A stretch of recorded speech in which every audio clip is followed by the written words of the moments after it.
يسعد صباحكم بتوقيت أمريكا ومساءكم بتوقيت الأردن. لقاءنا اليوم رح يكون مع إياد سلمان المعروف على مواقع التواصل الاجتماعي بسفير المنسف الأردني. أحبوا الناس من مختلف الدول العربية وحافظ على اللهجة الأردنية وعاداتنا وتقاليدنا ونقلها معه لأمريكا.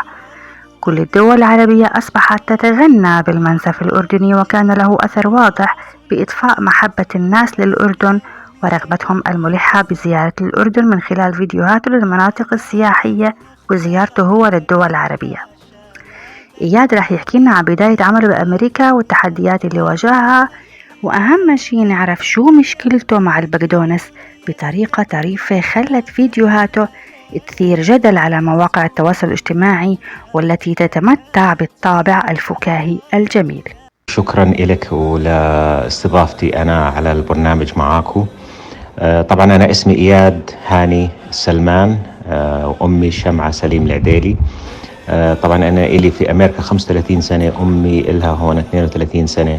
طبعا أنا إجيت بعد ما خلصت توجيهي في الأردن، إجيت على أمريكا ودرست طبعا كيمياء، وبعد ما خلصت عملت ماجستير كيمياء، وبعدين وراها درست ماجستير هندسة جودة. طبعا أكثر الصعوبات اللي بتواجهها في أمريكا هي طبعا أنك تتأقلم مع جو ثاني ولغة ثانية. طبعا لما اجيت من الأردن ما كانش لغتي الإنجليزية هي أسهل شغلة عندي، كانت أصعب شغلة. فبتذكر أيام روحي فيها المدرسة من الساعة 8 الصبح للساعة 6 المساء بس عشان أتعلم إنجليزي.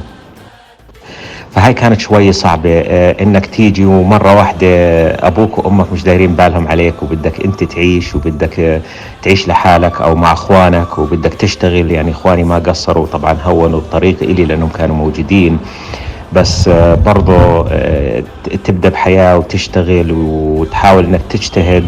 وكان مهم كثير انه انا اجتهد في الحياة ان كان عمليا او علميا. كانت مهمة كثير هاي إلي لما اجيت على أمريكا.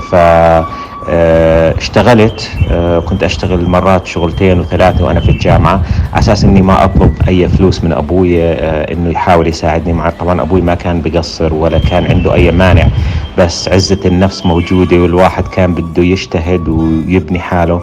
والحمد لله هاي الصعوبات طبعا علمتنا إشي كثير وغيرت من شخصيتنا وقوت من شخصيتنا.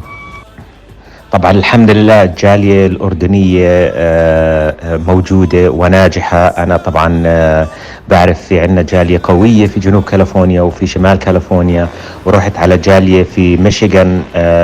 طبعا الجالية الأردنية كثير فعالين وفاعلين للمجتمع وبيعملوا شغلات حلوة لتجميع الناس ولحفلات مع بعض وقعدات مع بعض. فهاي الشغلات أظن مهمة عشان الواحد يظله متمسك في تراثه وفي لغته وفي عاداته وفي الأكل حتى اللي بناكله. فالحمد لله يعني مرات بحس حالي في كاليفورنيا كأني لساتني في الأردن، قد ما في تماسك وفي محبة وفي احتفاظ على العادات والتقاليد اللي احنا كنا نعيشها في الأردن. طبعا ما في اشي بغنينا عن الأردن، انا بقول احنا طلعنا من الأردن بس الأردن ما طلعت من عنا. فهاي نقطة مهمة كثير، وهذا السبب اللي بخلينا نرجع على الأردن مرات، مرة ومرتين وثلاثة في السنة بالنسبة إلي أو لأخواني زيارة، لأن بنحب الوطن وبنحب الأردن، ومش ممكن إن مرة واحدة نفرط فيها لا إحنا ولا أولادنا. طبعا بدي أقول سر النجاح هو شوفي، المحتوى اللي موجود عندي هو محتوى الناس بتقول لي انت سفير المنسف، او بتقول لي محتوى المناسف او حبينا المناسف.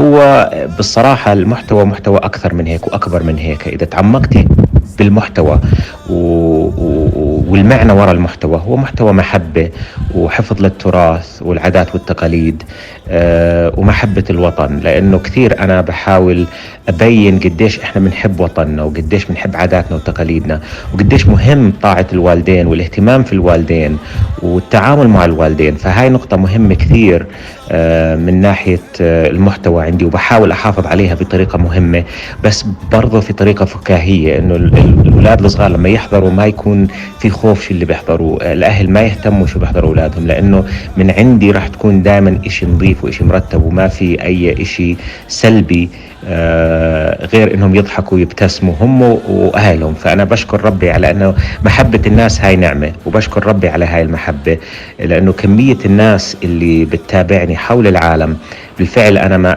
يعني مرات بنصدم وبشكر ربي على هالنعمة، بس بنصدم قديش في محبة للمحتوى.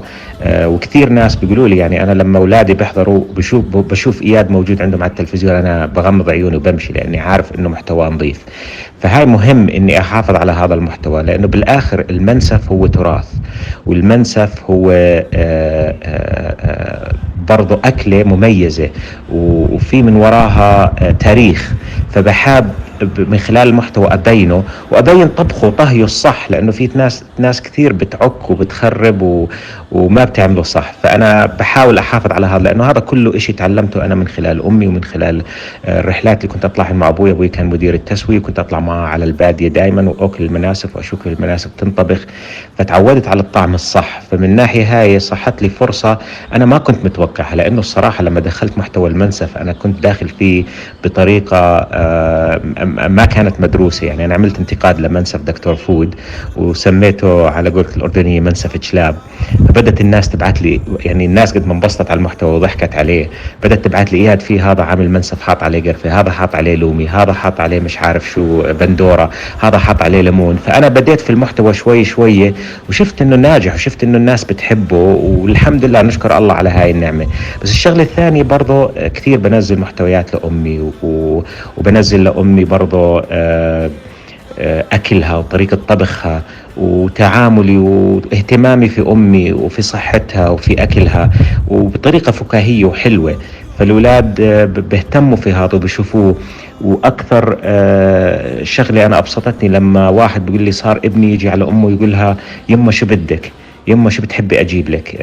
هذا حلو بالعكس، هذا بشرفني إنه أنا عمالي بوصل رسالة صح.